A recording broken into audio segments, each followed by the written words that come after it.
Thank you, everyone, for sticking up to till the end of the day. Hope everyone has a drink before we start. And with that, we have a great panel. Thank you, Jake, Dave, George, for joining the panel. And what I'll do is, you have a microphone that you'll pass around, so I'll let you can start with George, introduce yourself, and then pass it around.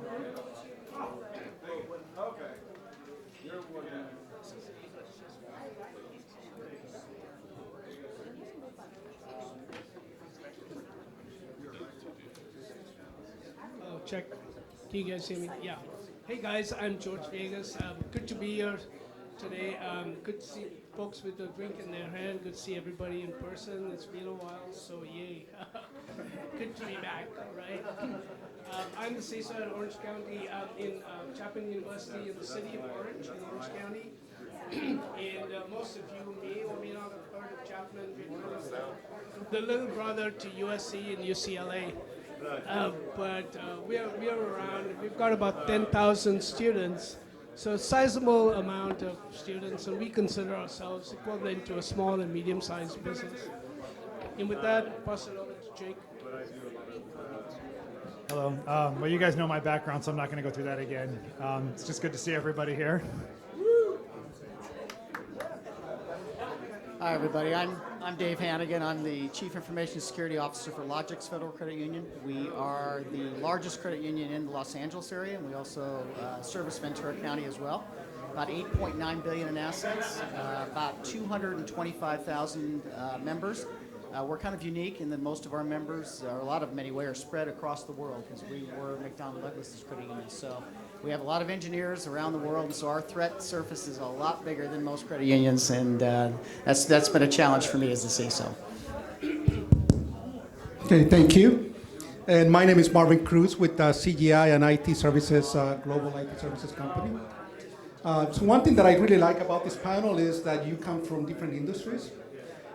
Which is great. We'll be able to hear your perspective from the different industries that you come from.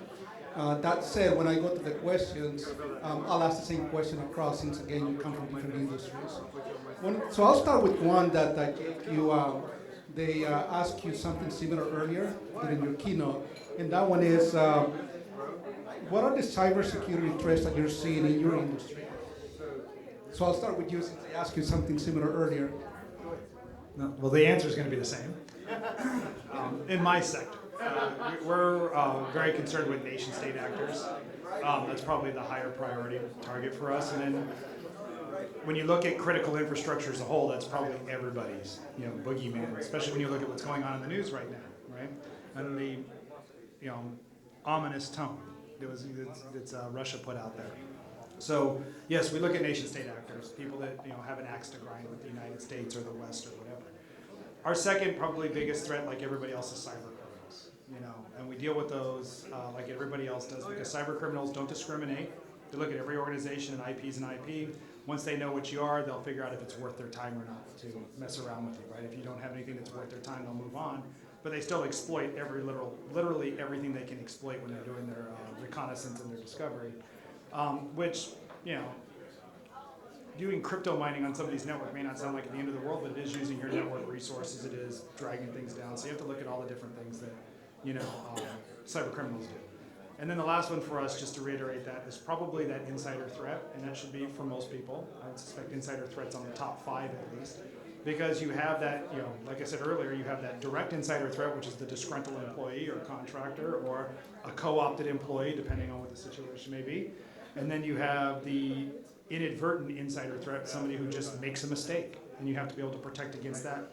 The same protections that you would use for a hostile insider threat, we'll say, are probably the same controls that you would put in place for an employee doing something wrong, like accidentally deleting all the data off of a shared drive or something. And those things happen, so you just kind of have to look at the both. But that's what I would say are our top threats, if I was to put. There's a lot of them out there. I could talk about hacktivists, kind of annoying, but they're there and they do things that are inconvenient. But hacktivists aren't looking to destroy your enterprise or hurt people, so we wouldn't put them that high up on the list. So as Jake said, wow, this is a lot better. Ransomware is top of mind for the whole industry. We are not spared from that. And people tend to think, oh, you're with higher ed, no big deal. But actually, the bad actors are hitting us across the boat, right? And higher ed is not spared. We've got a large number of student body, which all their financial information, oftentimes health information, right? And so we are a juicy target as much as anybody else. So in general, if you think about it, there's been a large rise in ransomware attacks in the earlier half of 2021. It kind of got a bit less in the later half of 21. But higher ed institutions got hit as well as everybody else. So as an example, just as correlation, in 2018, the city of Atlanta got hit with ransomware, and the whole city got a ransom of $50,000. This is 2018, the whole city of Atlanta. And fast forward to 2021, school districts in Mississippi are getting hit with ransomware demands of $300,000. Charter school district got hit with a $1.5 million ransom demand. So, you see how much it is proliferated and how far the bar has been raised in terms of the scope that these guys are hitting us with and the amount of the ransom.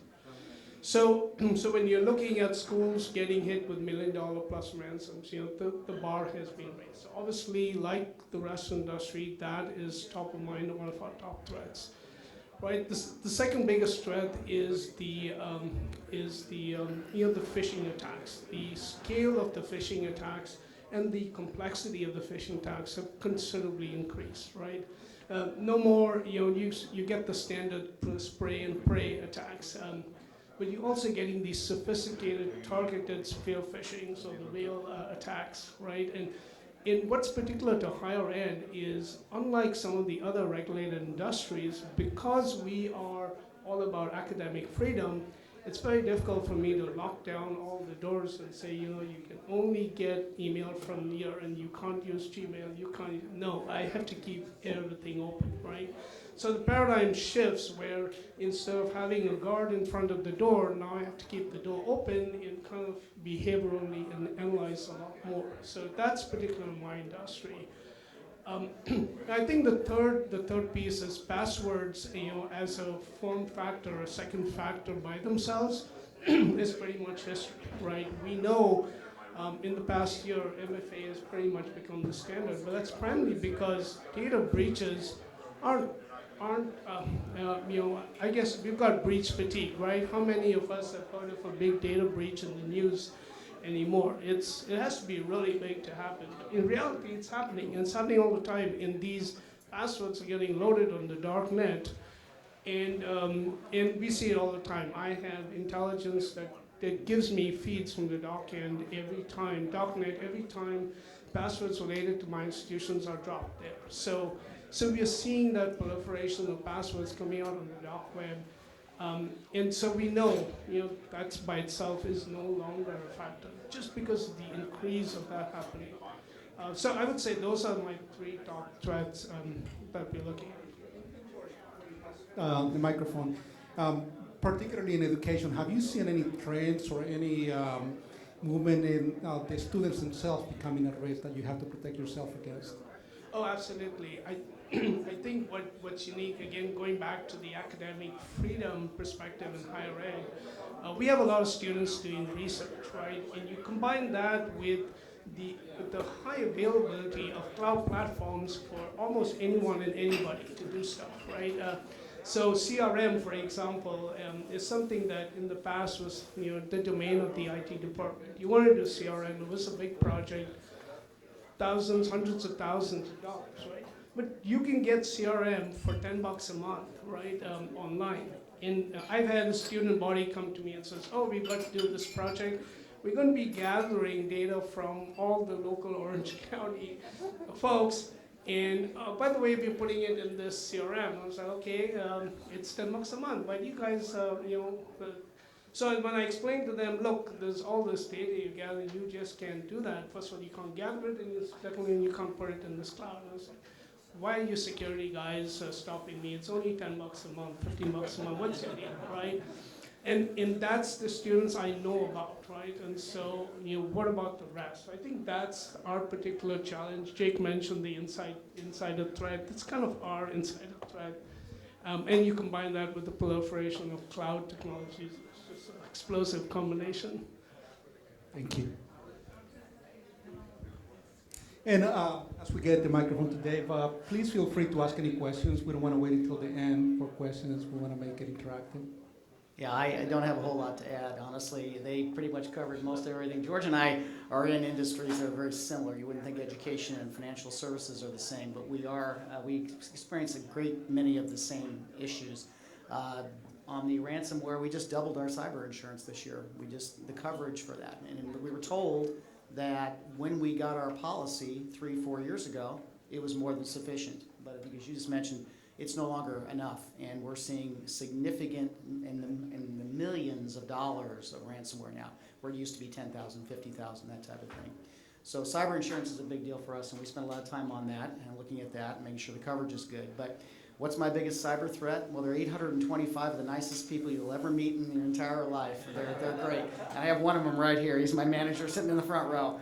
But they are, without a doubt, the biggest challenge we have, and that is getting them educated, making sure they understand why it's important that they're on our team. And I like to tell everybody in the organization, you're part of the security team whether you believe it or not. And I'm sure you guys all know that too. So they're my biggest threat. They're my biggest allies. They're my biggest army of people who can help me fight this battle of security every day. And Dave, what do you see as the biggest risk in your organization?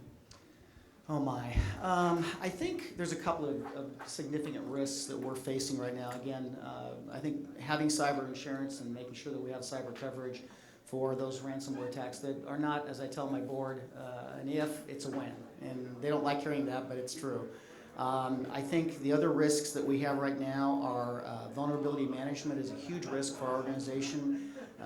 Log4j, we were just talking about that today. That came out of the blue, and we had to do a lot of work on that. And as we all know in this room, every day you go to work, it's something new and something different. So without a doubt, vulnerability management is one of my biggest risks out there. We have not done a very good job as an organization with vulnerability management until Derek came on board about 3-4 years ago, and we put together a team. When I started, our team was 5, I believe, and we're now 11. So we're growing pretty dramatically. I've only been there about 2.5 years.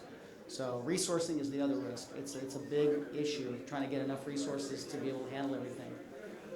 Thank you. Jake, same question for you.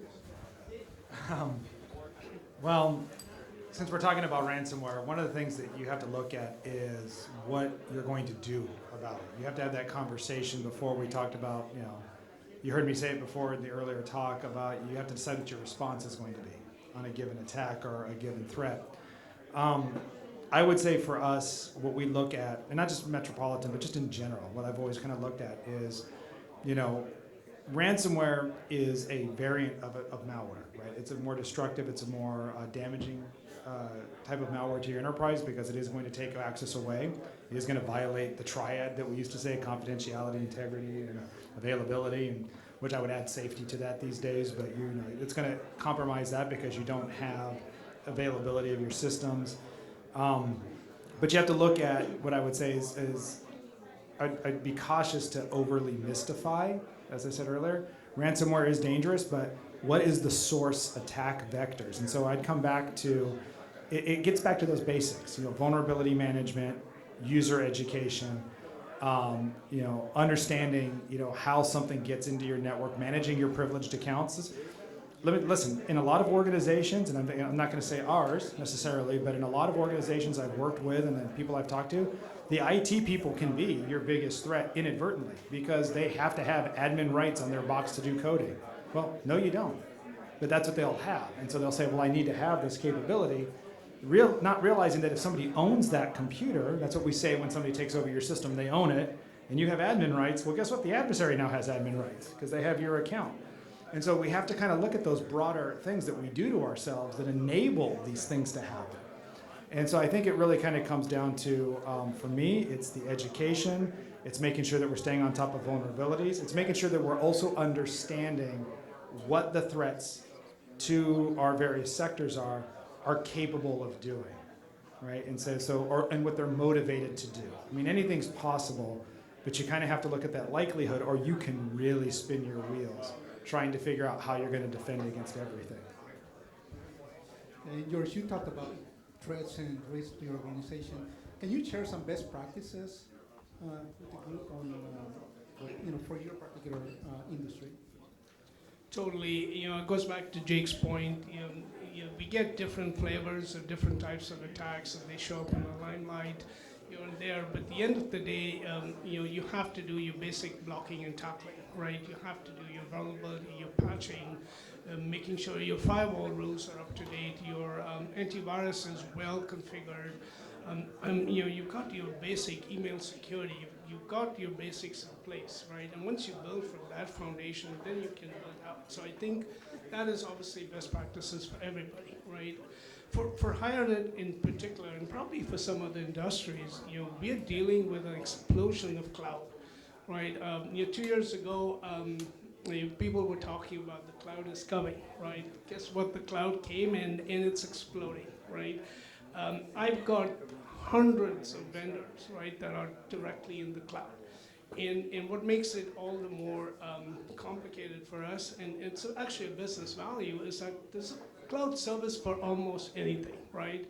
If somebody wants to check into the student athletic center, there's a cloud service for that. You want to pay the referee, there's a cloud service for that, right? If you want to get a visa for some of our international students, there's a cloud service for that. So you've got this proliferation of services, and now you've got the individual business functions realizing they don't have to come to IT anymore. So they're going directly to these vendors. And so I think our key challenge is this attack surface that we formerly had that was all within our network is no more, right? People talk about the perimeters dead. Yes, it is. But where are the specific challenges? Right? So the challenges are your data is now leaving the organization. And it's leaving in two places. It's leaving where you have these direct connects from your internal systems to these third-party providers. And it's the other place, even more dangerous, where the third-party cloud vendors are taking data directly from your company without you knowing about it. Right, so as an example, if somebody, if a researcher wants to do, back to my student example, but this is now a faculty researcher, wants to do a survey or as part of their research, they can go directly to an online survey tool, build their whole email list, send it out, and the data is related and branded with my organization, but it goes directly to the cloud. So now I'm not, I don't have control of that data at all. I don't even have visibility. So to me, that is one of our biggest threats, and we're trying to manage that. So my best practice is I have a very strong vendor management controls set up with security, everything going to security, but it's a layered system. So if people go bypass security, then they go to risk, and risk sends them back to me. They go to legal, legal sends them back to me. And somehow they bypass all of that and they want to put SurveyMonkey subscription on their credit card. I have somebody in purchasing who will call me and say, hey, do you know so-and-so wants to do this? So there's all of these best practices that I have to build in to manage this, the cloud vendors that are out there. So I think that is huge. And that's one of our biggest threats. The second part of this is, again, the attack surface. So the cloud is one, but you've got this large attack surface that used to be, again, our network, right? Just network devices and workstations and servers. Now you've got IoT devices. You've got all sorts of systems that are exposed to the network, to the internet, right? Even ERP systems that in the past we would keep behind multiple firewalls. Now, the business is asking, especially COVID times, we want to have direct access to our ERP. We want to be able to approve those checks directly from home. So your attack surface, as a consequence, is massive, right? So how do you manage that, and how do you control that? And how do you prioritize so that you're not spinning wheels across inconsequential systems, but you focus on key data? Yeah, thank you, George. And Jake, I know you did a lot of this during your keynote, but there are some folks that also came after lunch. Okay. So, for them, if you can summarize some of the things you said during lunch. Well, so it's great that George talked about attack surface, because we talked about that at lunch for a while. But what I would say for best practices, we focused on one example. on attack surface. We talked about something to make it digestible. And so the best practice is make whatever approach you're going to do digestible, something that you can actually do. This is a big problem. You can't tackle all of it all at once. And so you have to kind of weigh your risk on what the most likely course of action is of a bad guy, not your most likely course of action, to figure out with all your risk, what's the most likely thing to your estimation that they're probably going to do. Are they going to take advantage of your admin accounts? Are they going to exploit your workstations? Are they going to steal your data? Are they going to take advantage of your IoT devices? So, and there's a couple ways to look at that. So if you understand that, and you understand that you start with what's the most likely thing that's going to happen to me, that's going to help you drive your efforts to what that next thing is that you're supposed to work on, because now the problem becomes digestible, right? So if you decide, and I'll use the example of IoT because I didn't use that earlier today, if IoT is your biggest concern because they're relatively kind of the wild, wild west types of devices, although they have gotten significantly better, right? You're looking at this IoT device that's on an IP address. Well, am I going to worry about the IoT device, or do I get to a more fundamental problem of understanding how my IT subnets are allocated, or IP subnets are allocated across the enterprise? Because I might be able to do some damage control by just better IP management. So again, it always comes down to understanding, when you look at your attack surface, how things are broken down, and starting with this threat to risk kind of ratio, like who's going to exploit it, why would they exploit it, how would they exploit it, and then start working at what's the most likely thing that they're going to try to exploit. If you try to tackle everything, you will not be successful. But if you are very successful at a few things, you will find that your cybersecurity readiness will exponentially increase because you will be that much harder of a target, because things tend to domino and connect to other parts of your cybersecurity efforts. So if you look at, and again, I'll come back to IoT devices. An IoT device, you may be thinking, wow, I really need to have better patching of those, better password controls. All that's true. But at the end of the day is, can I make it harder to reach by controlling the IP management of it? And then if I improve my IP management, have I improved my network segmentation and monitoring? So there's byproducts of taking, so you want to look at what solution is going to give you the biggest bang for your buck. And you kind of have to mind map that stuff out on a whiteboard. You can't just say, oh, Jake said we're going to do IP management, that's what we're going to do. No, you can't do it that way. You have to kind of look at, if I start with this, what are the other benefits? And you have to weigh out those, because you don't have an unlimited amount of resources. And so you have to funnel your resources to the things they can be the most effective at, that's going to give you the best defensive posture for the time that you spend.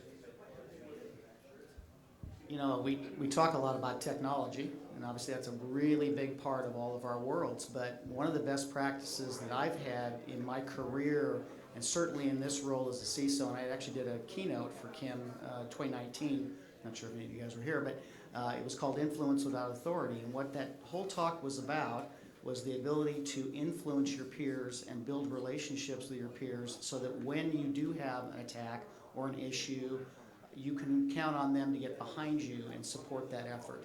So since I came on board, I've spent probably more hours talking to board members, and I've talked to our CEO and my peer C-level executives about what is it I do, what is it our team does, why is it important for your teams to be part of this journey.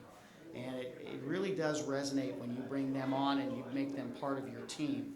We're rolling out an identity and access management, we've talked a lot about that today, initiative throughout the organization. It touches everybody, and yet some areas just don't want to be bothered. That's too much work, I don't have time for that. And you have to spend a lot of time talking to them about why it's important, why you're a part of this, and why your cooperation is going to be pivotal in making sure that we have very strong identity and access management in the organization.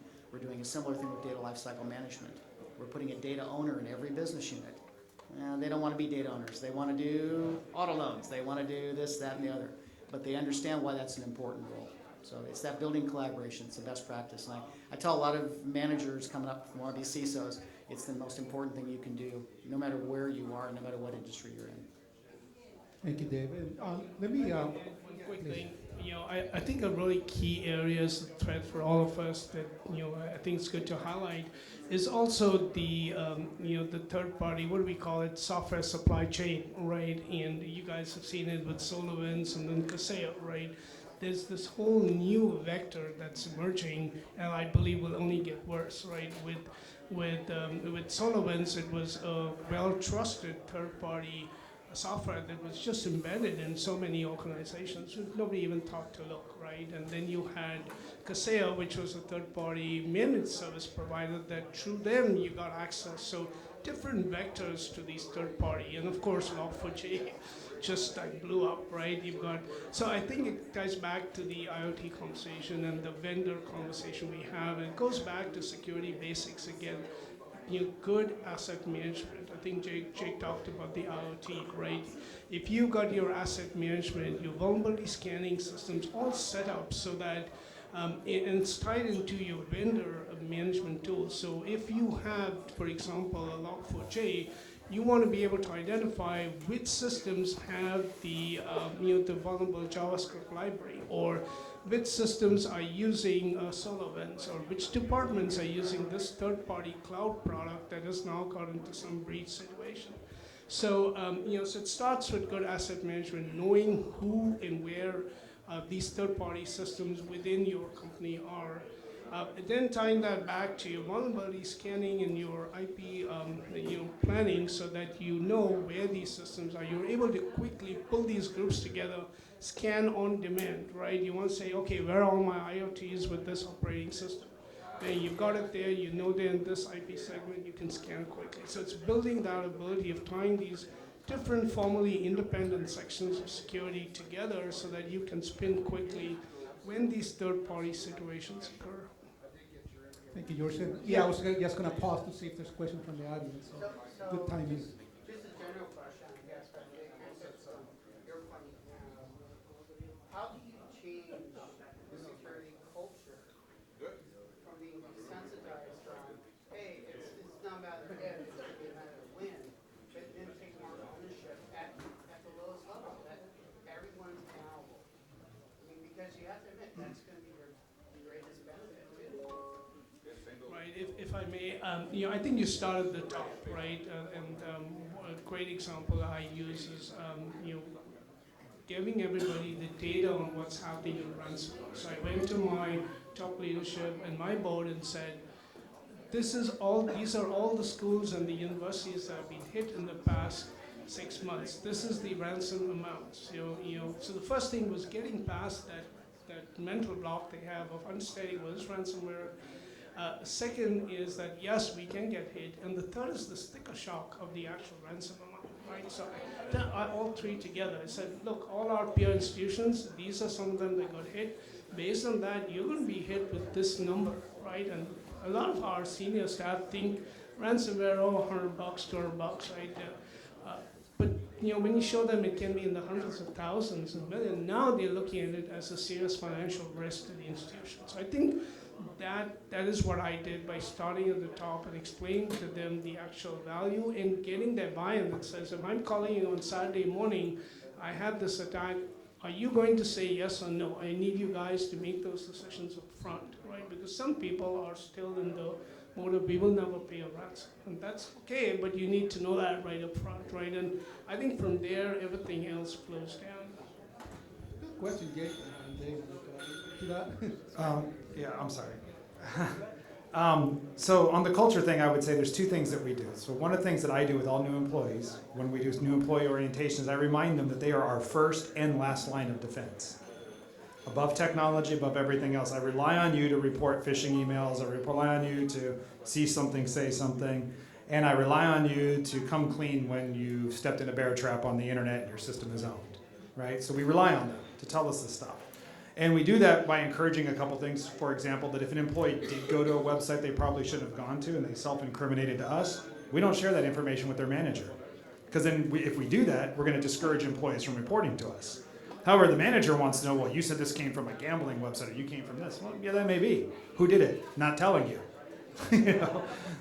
Because I'm dealing with the problem, I don't really care. That if you can't manage your employees' time, that's between you and your employee. Cybersecurity doesn't get involved in that. So there is that. So we build that trust there. The other thing that we do is we listen to the employees. So if the employees say, hey, that cybersecurity awareness training did last year was awful, then we solicit their input. We just did, when we did our recent campaign this last year, we invited our collective bargaining units in to sample the training. We had members from employee HR sample the training ahead of time. And we incentivized them by doing that by saying, if you do the training now, you don't have to do it when we release it. So then they were, motivated to get it out of the way, and they got some input on the training. So we listened to them, and then the last thing we do is we keep them informed. We talk to them about everything just very candidly. Hey, things are going on in the world. Last year, in 2020, when an Iranian general was killed, and Iran said they're going to retaliate against the U.S., and they defaced a library website, essentially, right? So, okay, well, when we were looking at that, we said, well, that could be anything. They are a capable cyber actor. Let's just let people know that we want them to be reminded that they're our first and last line of defense, and to do things like not click on phishing emails, the whole stranger danger thing, take your badge off when you go to the local Starbucks, on and on and on.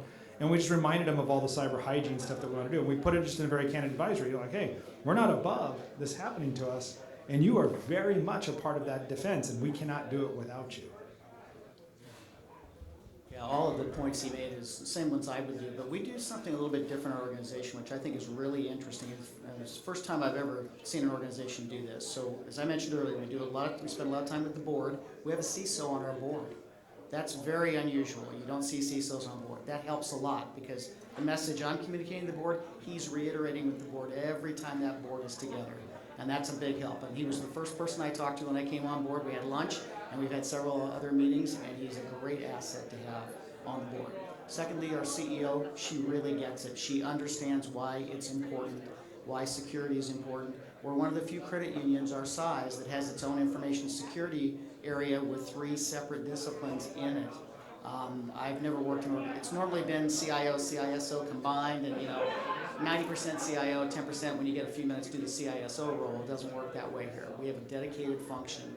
Lastly, with our employees, and I'm not sure this is the right thing to say because I'm not sure every organization can do this, but each month we pick an angler of the month, and they get $100 for reporting a phishing email. And then at the end of the year, we're coming up on it in March, we will pick from the 12 that were selected an angler of the year, $1,000 in their account. And then we're also going to pick for everybody who participated. If you put in if you reported a phish, if you did it through our penetration testing, that person also will get $1,000. So it's putting the money where the mouth is, right? If you really believe in it, and we do, I'm not saying that's for every organization. And every employee is talking about, oh, who's going to get the $1,000 this year? Who's going to get it this year? They get excited about that, so they want to participate. Thank you, Dave. I think there's another question in the back. So, in risk management, one of the principles, of course, one of the choices, there's 3 major choices, is to transfer the risk to an insurance company. In recent years, we have cybersecurity insurance. You're all familiar with that. I wonder if any of you could share with us any experience you may have had, particularly in this past year, in interacting with your legal department or your risk management department, where they came to you and said, hey, look at the stuff our insurance company is asking for to reinsure, I shouldn't say reinsure, that's a term in their industry, to insure us again this year. Can you help me work through this? Did you see anything in that request list that raised your eyebrows? I mean, you as a professional know that it is a risk and requires a control, but you were surprised to see an insurance company to whom you pay very large premiums come and say, we don't need your premiums unless you have all this in place. And by the way, we want to see the evidential matter for it. Can you speak to any experience you may have had, even if it's only discussions that you had? Totally. That is a really hot topic in our community, so thank you for raising it. I would say in the last year, most of us have seen the renewal rate, the price to renew insurance has gone up from 60 to 80% for cyber insurance. That's a huge number. So that's one problem, right? The second problem is the rigor of the renewal process is completely different this year, which I think is what you're asking about, compared to last year, right? 2 years ago, for example, the cyber renewal was just we get a check sheet, we say, okay, what did we do last year, this year, check, send it off, right? Not anymore. Now it's multiple questionnaires and detailed questionnaires. The questions are more technical. And not just more technical, they're asking specifics. They're asking specifics in your renewal, like, who is your MSSP provider? Do you have MDR? Do you have XDR? They're going down to that level. They're also asking questions such as your phishing campaign, right? I think in the past it was, do you do training? Yes, check, yes, no. Now they're asking, if you have a phishing program, what is the percentage of people who fall for the phish? It's something they never asked before. And the bar this year is pretty high. What I saw was 15%. I was like, we dodged that one. But guess what? Next year it's going to be 5% or 3%. So I think this year we dodged the bullet. But so the point is, the renewals are much more expensive. The rigor of the process, I would say 5 times more than last year. And the third, and I think the most consequential for our community, is many people are getting denied insurance. Many companies are losing the insurance they had before, and just scrambling to get cyber insurance. So it's not the easy risk transfer that we kind of took for granted. It's a whole new game we're at. And the last piece, if I may, is I believe cyber insurance will actually drive some of the standards in our industry in the next year, because I'm already seeing certain bars. So this is flipping that question around, where they're asking us what we're doing. Now they're going to be telling us, you have to do these 4 or 5 things, otherwise you're just not even in the game for renewal. So that's coming up. Each of these cyber insurers have got their 4 or 5 bulleted lists. It's the standard MFA, phishing, vulnerability patching, but that's kind of where they're pushing it. And if you're not in a regulated industry, that's where you're going to have to start building your program too. It's a keystone and a cornerstone of risk management. To me, it's game changing. Yeah, it really is. And I think, to your point, George, and I think that was very well said, by the way, enterprise risk management used to handle our cyber insurance, and pretty much it was, they just renewed, and then the CISO never got involved. I'm in the start of those conversations now where I never was before. And to your point, the other thing they're asking for now, they want to make sure you have KPIs, KRIs, KCIs. They want all of that laid out and make sure that you're reporting it to your board. They want to see board presentations that you've done on this.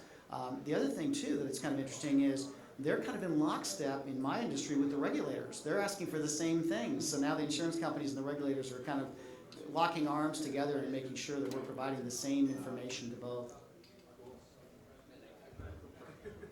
I would say we don't deal with that where we're at right now as a special district and things that how we support our infrastructure. But I say when I was at the County of Orange as their CISO, we had cyber liability insurance. And just quite simply, I think people look at it the wrong way. I think that they look at it like it's going to be something that I'm transferring risk like what insurance does, but they don't look at the fact that, yeah, you have to, but that means you also have to change your lifestyle choices. It's almost like health insurance used to be, right?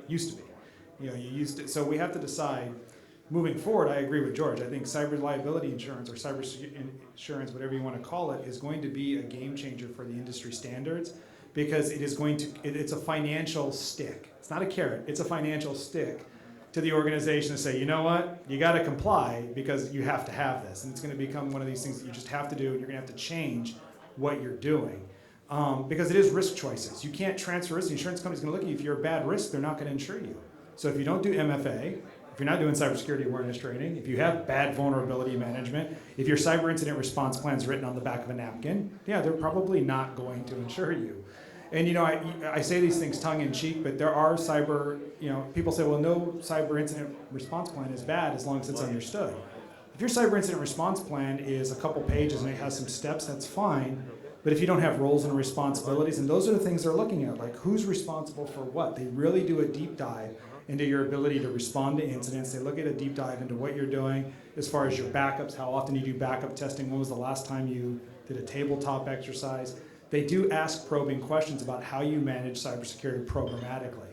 And that's what it kind of comes down to. If you aren't taking a programmatic approach to cybersecurity, it's going to be a problem for you in the future. And so organizations that want to get ahead of the game, because I do think that this is something that is good for organizations, they have to start looking at cybersecurity as if it's a program.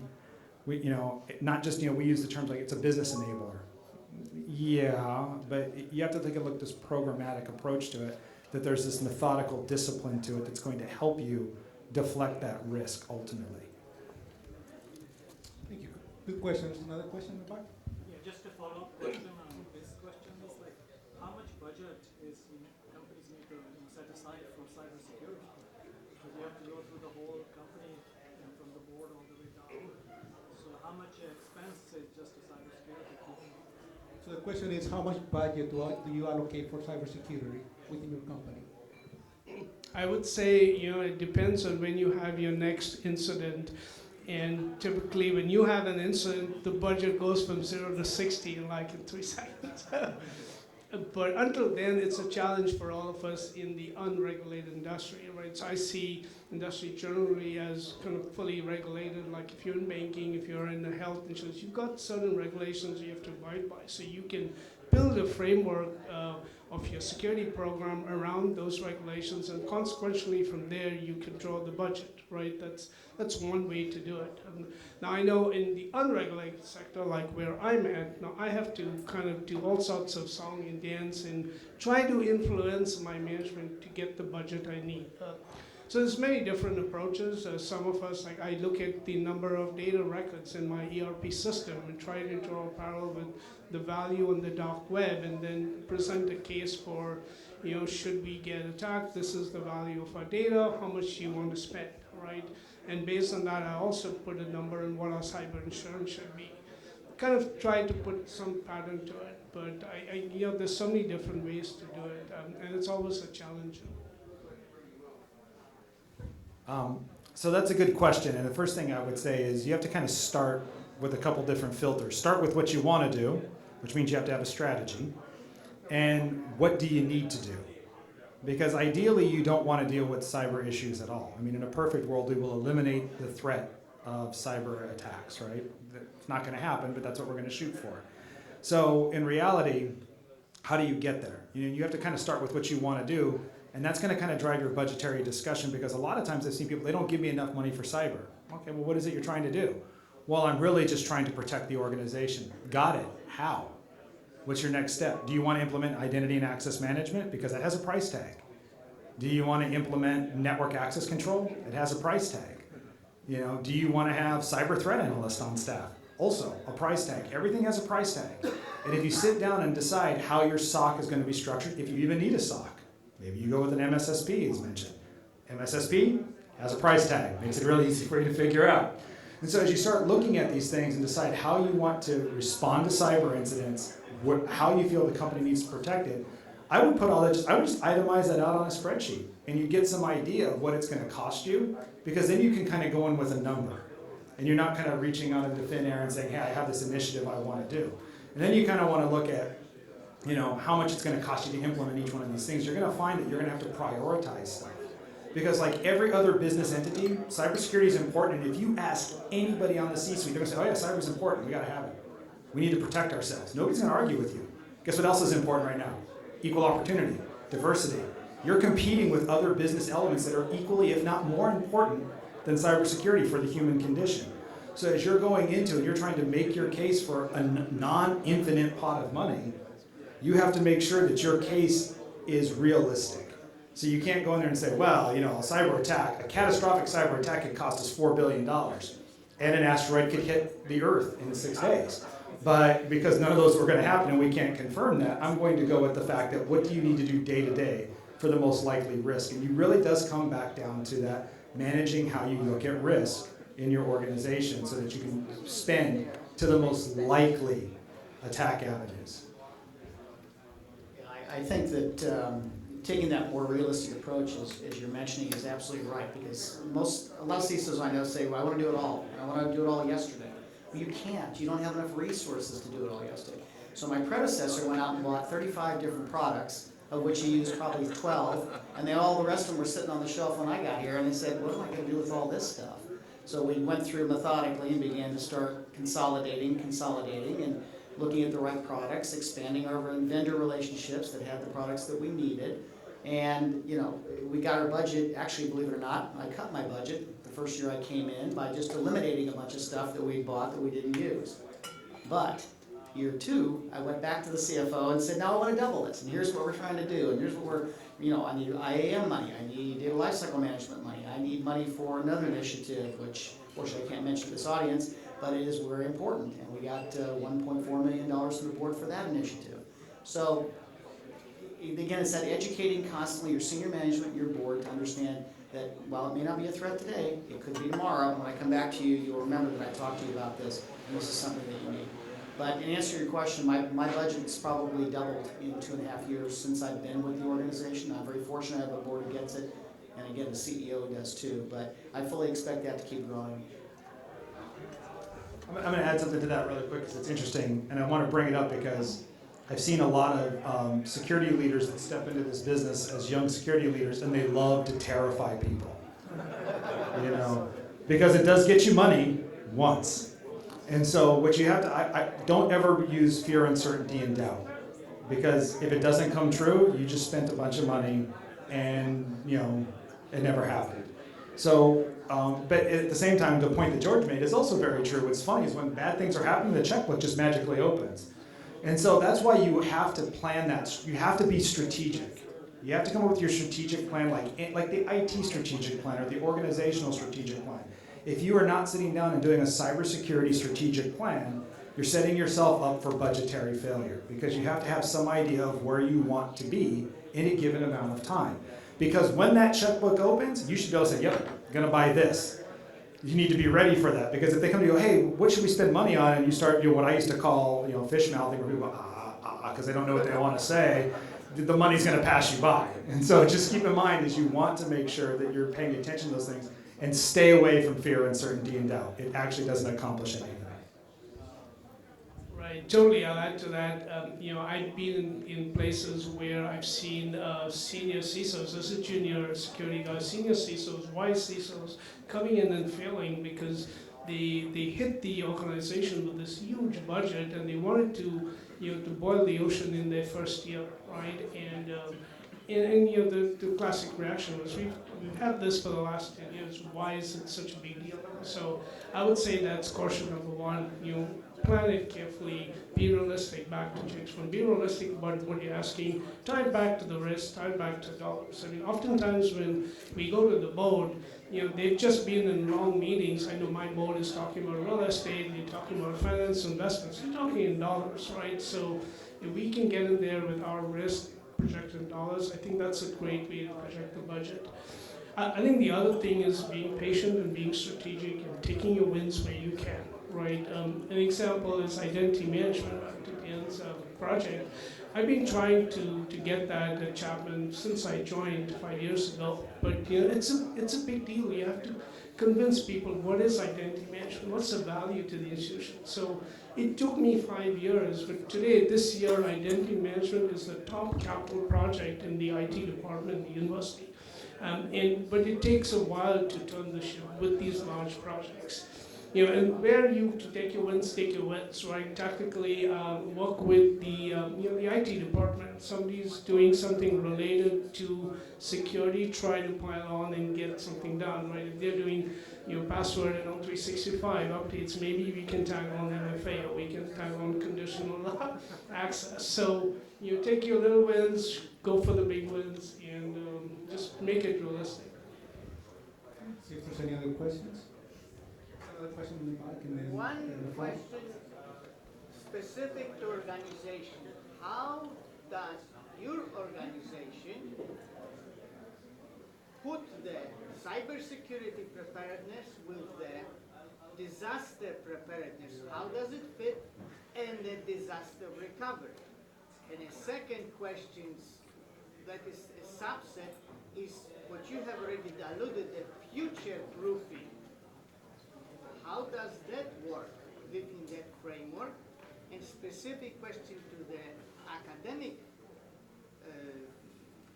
communities, how does the operational experience get transferred into academia to professors, graduate students, whatever you have learned that they don't know,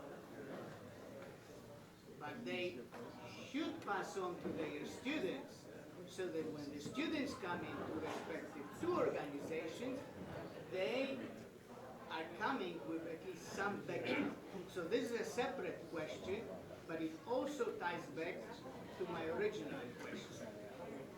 George, would you say? Yeah, I'll take a stab. Great question, guys. As much as a lot for BCP and incident response is tied to organizational culture and specific industry, right? In general, though, I as much as I'd like to think security is the center of incident response, I believe we are just one scenario in the whole, incident response for the entity, right? So as far as possible, I try to build my BCP plans, my ransomware response plans, denial of service attack, all based on the existing organizational response plan. If there's a communication plan of who's going to be the contacts, they've got an emergency response center, I know where to go and build my own, right? Let's leverage whatever there is. So that's been my approach, to leverage, to make sure our scenarios are captured and the specific details to cybersecurity are well, thought through. So that's I think part one to your question. A second part of that is organizationally, how do you then operationalize it, right? And so it's two-tiered. In the past, we used to think about it as, we just do a technical tabletop, right? Get all our IT folks in a room and we're done, right? That's still good. That's still good practice. I think we need the second layer, which is executive tabletop. And so I think that's something specific to ransomware and cybersecurity that we have to do. And I'm doing that with my executives, right? I spoke about the early example with conditioning them of, are you going to do all of this? It's getting the decisions lined up in advance so you get that operational piece in place. And then the last part is, the cyber insurance we talked about. That introduces a whole new complexity in the BCP planning, right? For technical situations, and in the past for our cybersecurity incident response, we always call the forensics people first, right? Today, the first call you have to make is to your attorney. And it may not be your in-house attorney, it could be outside counsel, because the way you put privilege on that incident is very nuanced, right? So I think working through those, and there's so many new roles in this. There's something called a cyber coach, a breach coach, there's a ransomware negotiator, there's people who will provide you with the crypto when you need it, if you need to pay the ransom. There's all of these pieces today that you think about specific to cyber. So that's, you got your base organization plan, then you put cyber in, and then you do the exercises in two tiers, technical and executive. And the last piece to your question of operationalizing it back to students, in my particular case, I try to do that because we have close connections with our computer science department and, believe it or not, with our law school. So I bring in law school students to help me write policies. It's cheap labor. As students, I get high quality comp science and lawyers, writing my InfoSec policy. The comp science students, they love it because they're getting hands-on experience. They're sitting and they're doing our response. And so I lecture in the MBA school. One of my tech guys lectures in the comp science department. So we have that back and forth. And the last piece, the CISO community in Orange County has been really helpful. And some of our students have gone to that pipeline, and actually our CISOs have picked them up for jobs because they've now got the experience with the team. So I hope that answers. Yes, thank you. And I don't know if the respective two other organizations have time to answer my question as well. Well, you kind of saw, I don't know if you were at the earlier presentation today, but I always look at disaster recovery as part of your quantification of your ability to respond. You're going to have disaster recovery for any number of things, not necessarily a cyber attack. The data center could get swallowed up by an earthquake. You're going to have to figure out what to do about it. I'm sure if they could blame cyber for that, they would, but that's just the way that goes. But the reality of the situation is a cyber attack we have to accept as a disaster like any other disaster. And so instead of making it special in our disaster recovery response, our disaster recovery response needs to be tried and true, tested and exercised across many different scenarios. Cybersecurity being one of them. So if we have a cyber incident, we want to do a tabletop exercise where disaster recovery is exercised based on a cyber incident. So maybe you do a ransomware exercise, that kind of stuff, because you want to be able to test your backup and recovery. As far as looking at, and then you have to quantify that in your ability to determine if you can respond to a cyber threat. As far as operationalizing cybersecurity across the organization, I would say that you do that by this concept that I put out there, it's not a new concept, and I don't want to necessarily make this a past military conversation, but the Marines had this idea that every Marine is a rifleman first, right? Well, that's smart, because they knew their job is hazardous and where it's going to take them. Well, guess what? Every IT professional should be a cybersecurity professional first. You can't expect some cyber analyst to go back through and figure out your NTFS permissions or your group policy. You have to make sure that IT knows how to write group policy in Active Directory, that your network people know how to manage firewalls. And so you push this idea that every IT person is a cybersecurity professional above all else and incorporate it into their duties, and then your cybersecurity response becomes more operationalized, and it allows the analysts that have to deal with cyber incidents to have more of a partnership with your incident response team, because you're talking the same language with the IT people that have to help you respond to a cyber attack. Just real quickly, one of the other challenges we find is software developers. Well, I'm a software developer. I don't have time for secure coding practices. Yeah, you do, and you need to have that. And that's a difficult conversation to have with software developers. I used to be one. I started my career in software development. I know why I do not want to do that. But you need to ingrain that in their daily activities, and every aspect of coding, from SDLC to everything in between, needs to have that. To answer your question, much like Jake just said, our DR is all part of cybersecurity exercises. In fact, it's funny, the last couple of tabletop exercises we've done, they haven't been basically, the place catches on fire or there's a flood or social unrest. It's all cybersecurity, and it's just going that direction. So we look at it as BCPDR, and that is all just one big group of, activities that you need to have incident response for and be prepared for. Actually, that's a really good point. All of us kind of is the business continuity part of it, because part of you, when you're exercising your disaster recovery, sometimes you have to ask yourself, when you're doing tabletop exercise, you have to go to that most dire circumstance and figure out what can I live without for the short term, because that's going to help you make those decisions to pay or not to pay. If somebody encrypted one of your systems that you could live without for 3 or 4 months, well, guess what? You're going to live without it for 3 or 4 months. You're not going to go convince CFO to give you money for something that you don't need. And so that's where you have to kind of look at your business continuity plans and let those kind of drive those decisions, and definitely incorporate exercising your business continuity plan in your disaster recovery plan to see how well you can function should the disaster recovery effort fail. Thank you. And there's another question you from? In healthcare industry, there's a notion of having business associate agreements to manage suppliers. And in the Department of Defense, they're initiating a program called CMMC, which also tries to tighten down the supply chain to the defense industrial base. But those are kind of more regulated environments. But it seems to me that for other industries, that's also an important concept. Log4j was one example of not understanding how somebody is supplying you with a critical piece of software. What's going on underneath the covers? How are people managing open source, patch levels? How are they managing when they pick up different libraries?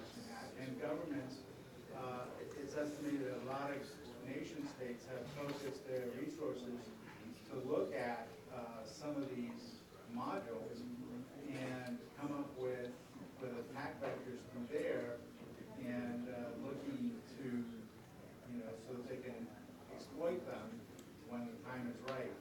So I'm just wondering, are you getting any pushback or any cooperation from vendors about identifying their bill of materials or telling you how they manage their quality, or how they train their staff to treat the software, patch it properly, and that sort of thing? Are you guys getting any cooperation or any pushback from them?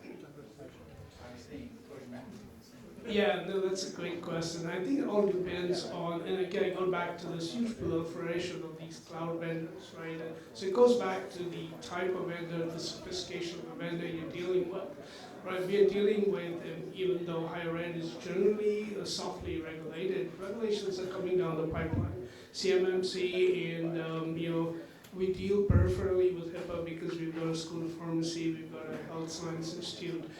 So we are kind of dealing with it, but it's coming down the line. Student financial aid is now being put in the same category as banking, so we have to deal with GLBA. So, across the board. And then the last one, to make our lives even more simple, is all the privacy laws coming in, right? If you're in California, CPRA, but if we've got international students, it's Gdpr. So as a security professional, especially in small and medium-sized businesses, that kind of becomes our collective responsibility. So I would say, as I'm looking at that, I try to get that vendor program set up with key points, right? Key catch points. Obviously, first one is what is the data type these vendors are dealing with? And I've got a whole kind of a sequence sheet that I give the analyst. Is there P2 data? We have an intake form that they have to fill out. These are the different types of data. Do you have that? So there's that entry process. So like I mentioned earlier, we have all these catch points. But it's a complex process. You've got on the one hand, what I call I think Harry coined the term, asymmetrical relationships, where you've got the large vendors like Microsoft, and they're not going to change their agreements with us, for me, a small school relative. So we have to work around what they have, especially with HIPAA and the BAAs, right? They've got just a standard template, you either take it or you leave it, right? But then you get to all these second layer. And what I'm seeing is a lot of these second layer cloud providers are defaulting to AWS. When you say, hey, give me it used to be, give us your SOC 2. Oh yeah, sure. And they'll give you AWS SOC 2, right? And that's good, but most people don't get that. That's part of the security stack, right? On top of that, I want, what is your security practices with securing the AWS? And that's why I get the pushback, because a lot of them are, we gave you the AWS, what more do you want? Why do you want this? So I think it's picking your battles, identifying the P2s, the P1 for the data types, then on those vendors really pushing hard. And I think the last piece of that is legal is your best friend when it comes to this, because if you cannot do it through technical means, there's potential for adding legal documentation of the contract to protect you. Right? Simple example is, again, back to these cloud vendors, right? You have a third-party company that's collecting data on your behalf, right? That's all good and fine and dandy, but after they do that, I notice some of these vendors will go directly to the students and say, hey, can you give us your birth date, your other information? They do it very subtly, right? And these are kids, their mind is on something else. So how do we protect our folks from that? So that's where legal puts in their data protection agreement, so you kind of have that on. So the answer, again, it's depends. I would say on the whole, we have really good relationships with our vendors because we kind of set those expectations up front. Service level requirements go a long way in your contracts because there's some financial teeth if things do. So you say you deal with a cloud vendor, I'm a big fan of that. Like, we don't host our website, for example. We pay somebody to do that because if you hack our website, congratulations, you hacked our vendor, right? Now that's going to be something on us because it's our website and the public will look to us, but it's not on our infrastructure. So we make these decisions to deflect that risk and say, let's let somebody else host the service. But to that end, we have requirements for them, like you will do patching, you will do updating, and there's a certain time frame that these things get done. And if they don't get done in that time, that's a different discussion. That's kind of been around for a while, especially in the managed services of the world. Supply chain is way more nuanced than that, because now we want vendors to be accountable for things that they don't know about, right? So, hey, I want you to fix your problem as soon as an enemy discovers a vulnerability that you don't know about yet.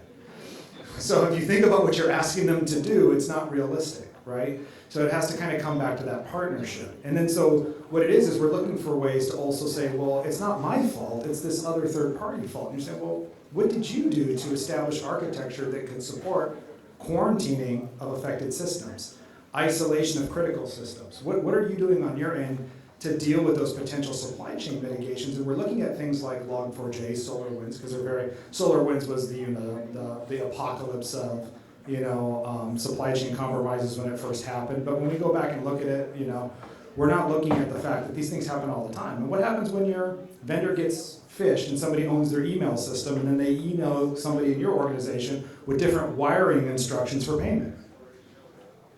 That's way more practical. It happens way more often. We need to address those issues because those things are going to impact the organization at a much more practical and bottom line sort of level than a vulnerability that you could actually put compensating controls around, possibly. I'm not saying you can, sometimes you can't, but there are times where you can say, well, is the rest of the system really presented to the internet? Can I close it off? Can I change permissions? Those kind of things.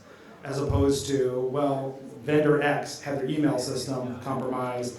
The person who compromised the system established a relationship by emailing an employee over the period of the next 1 or 2 weeks, and then said, oh, by the way, we changed this. Can you please send money here? And now you're out this money.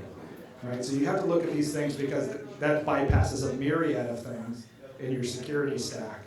And that goes to what we talked about earlier about the sophistication that the attackers are going to, because they know that you have secure email gateways, they know that you have secure web gateways, they know that you're running vulnerability scans, next-gen firewalls, on and on and on. That will, by the way, next-gen firewalls, I'm not here to advocate a product. When Log4j hit, there were products that were poised to protect you from Log4j. And they were quick. You saw the scans coming in, you saw the attempts, but you saw the failure on the outbound communication. So it's a community, it's a village. Just one, I know we're out of time here, but one quick comment though to the regulated industries like mine. The regulators are now requiring very strong vendor management programs, and it's not negotiable. It used to be, do you have one? Yeah, great, okay, fine. Pull 5 contracts, show me your contracts, that's it. They're now spending probably a third of their time in their reviews organizationally on vendor management. And that's how important they see it. And they're looking to make sure you have all of the documentation. In some cases, they're even now suggesting that we go out and audit that vendor on site. And that's tough position to be in, because the vendor says, no, I'm not going to allow that. Well, then we may need to end our relationship. So it's getting much, much, much more difficult. Dave, I have one last question for the panel. First, I'd like to thank the sponsors for the support. The question that I have for the panel is, what advice would you give to sponsors in getting their foot in, being able to speak to the CISOs?